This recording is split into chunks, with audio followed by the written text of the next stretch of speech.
विज्ञान विषय में बायोलॉजी पोर्शन का अध्ययन करेंगे, जिसका टॉपिक है जैव प्रक्रम या जीवन की प्रक्रियाएं। वैसे जो भी जीवधारी होते हैं उनके शरीर की मूलभूत आवश्यकताओं की पूर्ति के लिए शरीर के अंदर कुछ निर्माणकारी तथा कुछ विघटनकारी प्रक्रियाएं सदैव चलती रहती हैं, जो जीवन के लिए आवश्यक होती है। तो किसी भी जीवधारी के जीवन को बनाए रखने के लिए उसके शरीर में होने वाली जो भी जैव रासायनिक प्रक्रियाएं होती हैं उन्हीं को जैव प्रक्रम कहा जाता है। जैसे जो भी जीवधारी होता है सब में पोषण होता है, श्वसन होता है, उत्सर्जन होता है, परिवहन होता है, प्रजनन होता है, आदि सभी क्रियाएं इसको देखते रहिए। आदि सभी क्रियाएं उसके जीवन में होती रहती हैं, जिसके वजह से उनका जीवन बना रहता है। तो उसमें होने वाली ये सभी क्रियाएं जैव प्रक्रम कहलाती हैं। जैव प्रक्रम के अंतर्गत एक शब्द आता है उपापचय। उपापचय मेटाबॉलिज्म।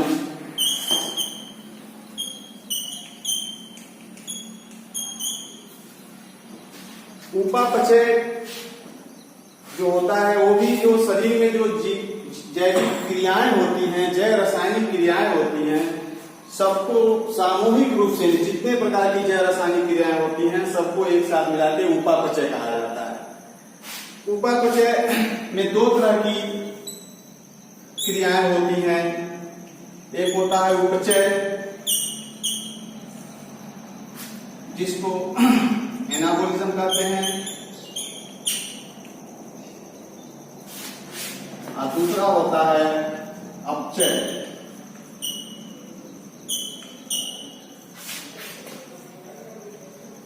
कैटाबॉलिज्म।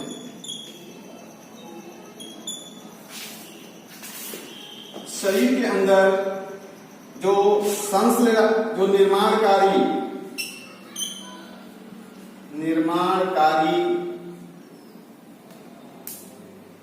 क्रियाएं,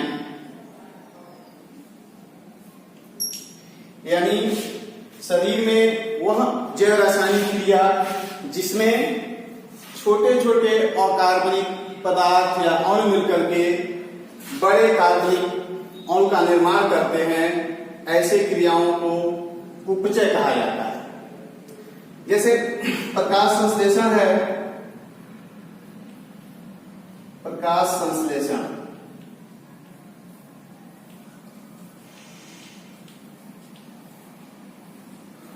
प्रकाश संश्लेषण में क्या होता है, हरे पौधे अपने भोजन का निर्माण करते हैं तो अकार्बनिक पदार्थों का इस्तेमाल करके कार्बन डाइऑक्साइड, जल से कार्बनिक पदार्थ यानी ग्लूकोज का निर्माण करते हैं।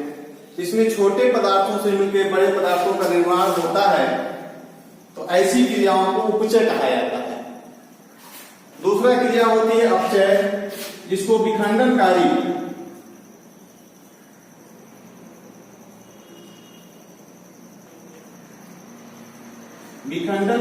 क्रियाएं,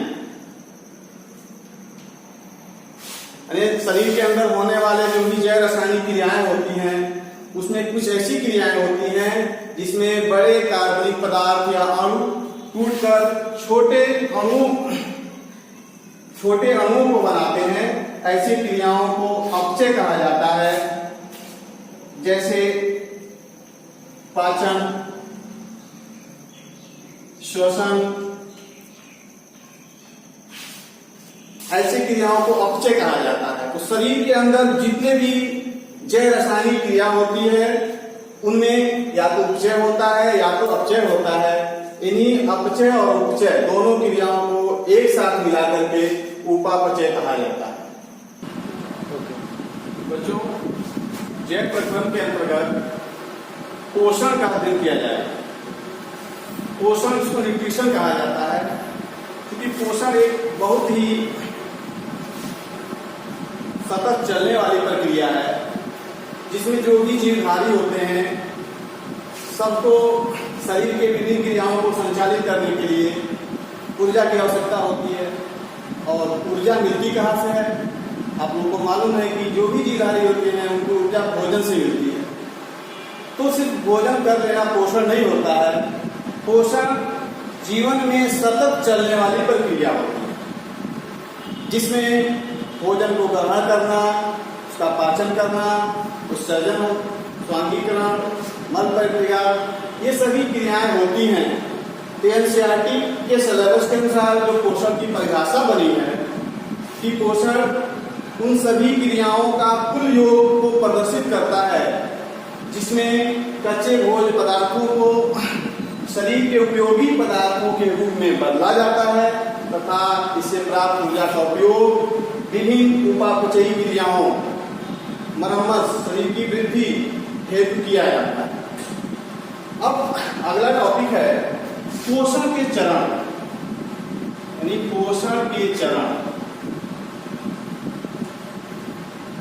जीवों में पोषण निम्न चरणों में संपन्न होता है। पहला होता है भोजन का अंतर्ग्रहण,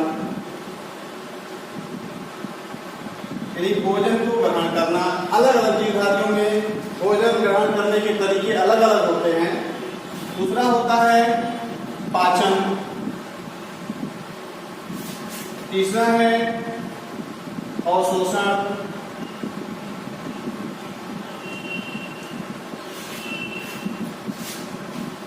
चौथा है स्वांगीकरण।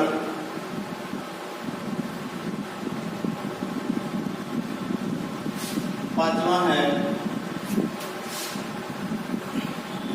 परिक्षेपण।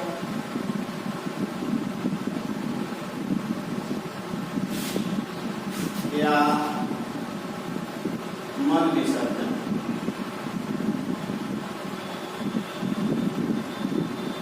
इतने चरणों में पोषण की क्रिया मनुष्य में संपन्न होती है। विभिन्न पौधों में अंतर्ग्रहण की क्रिया नहीं होती है क्योंकि अपना भोजन स्वयं बनाते हैं, लेकिन जंतुओं के अंदर अंतर्ग्रहण, पाचन, अवशोषण, स्वांगीकरण और मल विसर्जन, ये पांचों चरण पोषण के अंतर्गत होते हैं। अब पहला टॉपिक है अंतर्ग्रहण, भोजन को शरीर के अंदर ग्रहण करना, जो अलग अलग जीवों में तरीके अलग अलग होते हैं। दूसरा होता है पाचन। पाचन में क्या होता है कि भोजन के जटिल और बड़े कार्बनिक जो पदार्थ होते हैं उनको सरल, घुलनशील और मिश्रण योग्य बनाने की जो प्रक्रिया होती है उसको पाचन कहा जाता है। मनुष्य में पाचन आहार नाल के अंदर होता है। तीसरा जो पाचन के बाद जो टॉपिक आता है अवशोषण। पचे हुए भोजन से जो पोषक तत्व होते हैं उनको आहार नाल के दीवारों के द्वारा अवशोषित किया जाता है। अवशोषित करने के बाद वह परिवहन तंत्र के द्वारा यानी रक्त के द्वारा शरीर के विभिन्न कोशिकाओं तक पहुंचता है। उसके बाद जो होता है स्वांगीकरण। स्वांगीकरण में क्या होता है, जो बचा हुआ पोषक तत्व है यानी भोजन है वह कोशिका के जीव द्रव्य में विलीन होता है।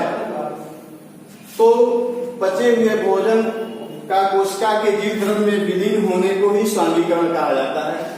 तीसरा होता है परिक्षेपण या मल परित्याग, यानी अकुचित भोजन शरीर से बाहर निकाल दिया जाता है, जिसको बहिक्षेपण कहा जाता है। बच्चों,